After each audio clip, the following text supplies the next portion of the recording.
ខ្ញុំចាប់អារម្មណ៍កាន់ថាត្រជាក់នឹងដោយសារវាមានរចនាស្អាតតសម័យ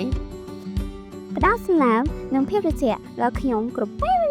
មុខងារយងផ្ដល់ភាពសរសៃដល់ខ្ញុំជាប្រចាំថ្ងៃ ហេតុអ្វីត្រូវជ្រើសរើស Media Tower Air Cooler គុណភាពខ្ពស់នៃការរចនាឡូយទាន់សម័យមុខងារផ្ដោតសំណើមនិងអេយ៉ុងផ្ដល់នូវអារម្មណ៍ស្រស់ស្រាយ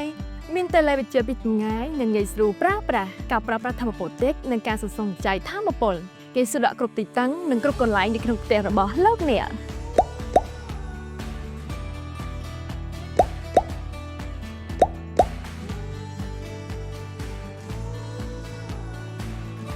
Media Tower Air Cooler មានរូបរាងស្រស់ស្អាតនិងទាន់សម័យតែបន្ថែមភាពស្អាតនិងសម្រស់ទៅបន្ទប់ទទួលភ្ញៀវឬការិយាល័យរបស់អ្នកគុណភាពខ្ពស់និងរចនាប័ទ្មប៉ះងាយស្រួលប្រើប្រាស់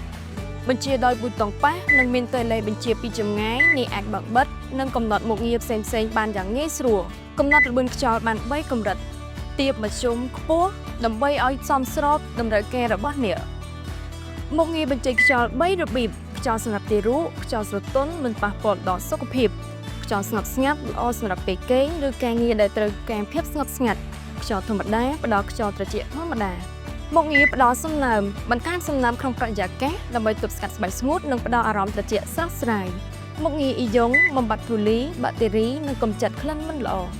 កន្លែងដាក់ក្លិនក្រអូបផ្ដល់អារម្មណ៍ស្រស់ស្រាយនិងអនាម័យចំណូលធុងទឹក4លីត្រកន្លះអាចប្រើប្រាស់4ម៉ោងកន្លះទៅ9ម៉ោង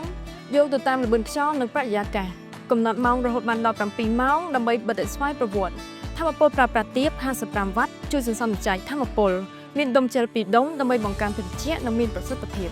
មានជើងទ្ររឹងមាំនិងសុវត្ថិភាពក្នុងការប្រើប្រាស់លំហខ្យល់រៃឆ្វេងស្ដាំ60ដឺក្រេជួយផ្ដល់ភាពត្រជាក់ស្រទន់និងគ្របដណ្ដប់លំហធំ